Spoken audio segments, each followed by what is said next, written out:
Hashtag blockout is a viral movement currently sweeping across social media. It urges people to block celebrities on social media in order to reduce their influence. This dude on TikTok, and he was like, we should just start blocking celebrities.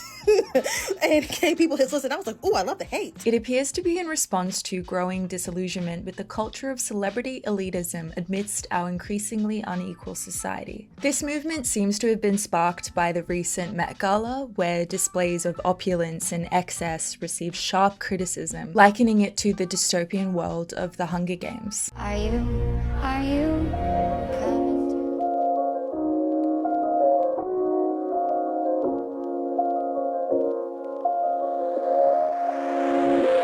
A particular moment that drew criticism was Haleyy Baylee's TikTok, where she mouths the words "let them eat cake" while wearing a dress inspired by Marie Antoinette. Let them eat cake. Most people know that this is incredibly tone deaf, considering the origins of that phrase. Right on the nose, Haley. We all know this quote, and it's mainly attributed to Marie Antoinette, although many historians question its veracity because she had to have been around 9 or 10 years old. Allegedly, she said this during a great famine in France, which ultimately led to the French Revolution. If you have studied the French Revolution, you know that it is all about the economic inequality at the time. The haves and the have-nots. So why is this backlash happening now? With the ubiquity of smartphones and cameras, we can see real-world events like the wars in Europe or the Middle East happening right in front of our eyes in HD. You could be scrolling through social media and see some of the most heartbreaking footage ever, and then the very next post will be Haleyy Baylee's TikTok. Let them eat cake. It's just very jarring and a sudden reminder of the disparity between human experience, despite our inherent and immutable equality. So Haleyy has released a response/apology video since receiving all of the criticism, and she pleads ignorance. She says she just had no idea that people would receive it in that way. That wasn't the intention of the clip. And she also says that she is not elite herself, that she is not one of these elite people. She is just normal. I never even thought it would be taken in that way because I wasn't elite enough to even be invited to the Met Gala because I'm not elite. I'm a normal person. But Haleyy Baylee lives in a $17,000 a month New York City apartment. So I think she's doing pretty good for herself. I don't know if she thinks that that's average, that that's just what the average person can afford. People just aren't buying her average every woman shtick. I'm a normal person. No.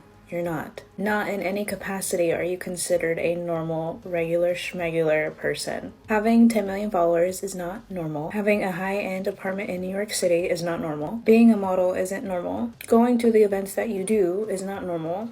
What is normal is living paycheck to paycheck, unfortunately. And that paycheck doesn't even cover the things you need it to. Being extremely in debt is normal. And of course, the list goes on and on. But girlfriend, you are not normal. Since the Met Gala and the rise of the blockout movement, celebrities like Kim Kardashian, Haleyy Baylee, The Rock, and even Taylor Swift have lost millions of followers. There seems to be a massive shift happening in public sentiment towards these celebrities. Or perhaps it's kind of always been there, just bubbling under the surface, waiting for the right opportunity to be displayed. An opportunity such as the roast of Tom Brady, where Kim Kardashian was viciously booed live.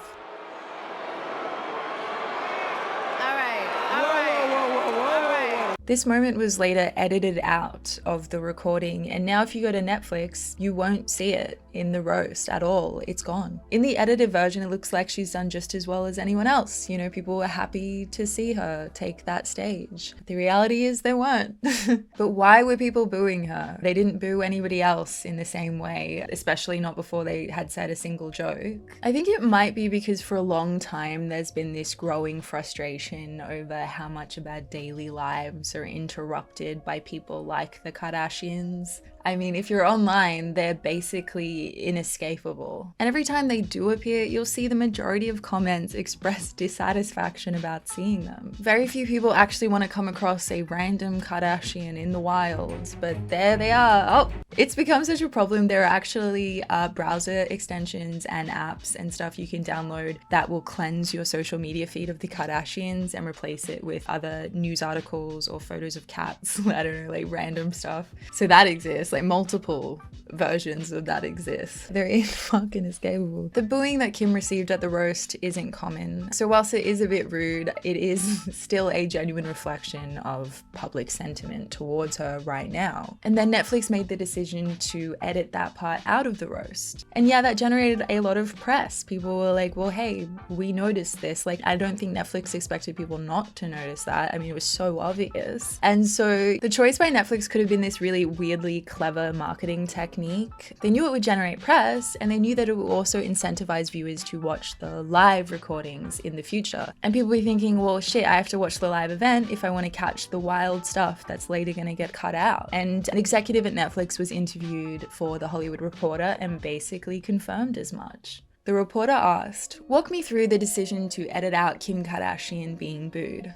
Post-edits are standard practice for comedy specials and happen in live broadcasts, whether that's subtitles, adding things, or removing things that we can't do when it's streaming live.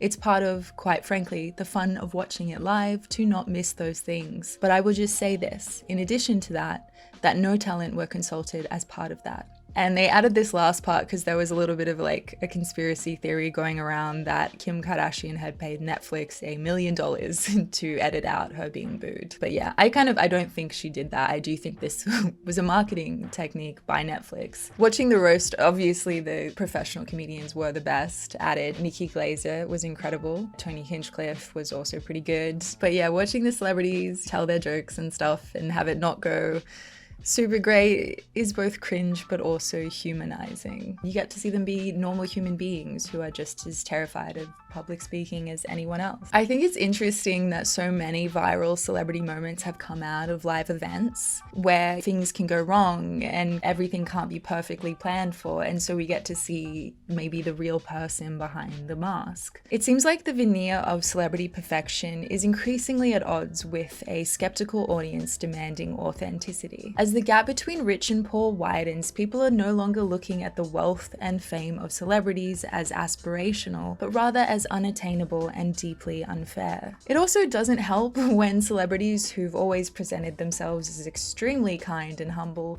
turn out to be actual These celebrities wouldn't have any of the fame and money that they do without the average person supporting them. The more subscribers, the more followers someone has, the more money they can make through ad sponsorships, brand deals. So if you think a celebrity is a bad person, or you don't agree with what they're doing, or they're not speaking up on issues you care about, that sort of thing, a way to sort of, take a stand is to block them. And the added benefit is you don't see as much of them popping up in your feed, and that's good. Do it just for that.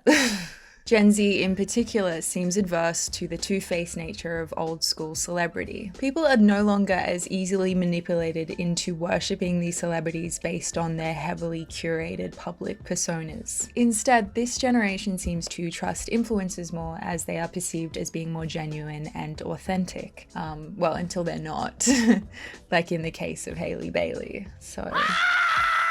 With the rise of this new class of celebrities, the value of celebrity itself is diminishing. As more and more people carve out their own little slice of fame, it diversifies and distributes wealth across more and more people, which, is a good thing. Celebrities are, of course, not the root cause of the widening inequality in our society, but they are a visible reflection of it, and thus make easy targets for people's frustrations.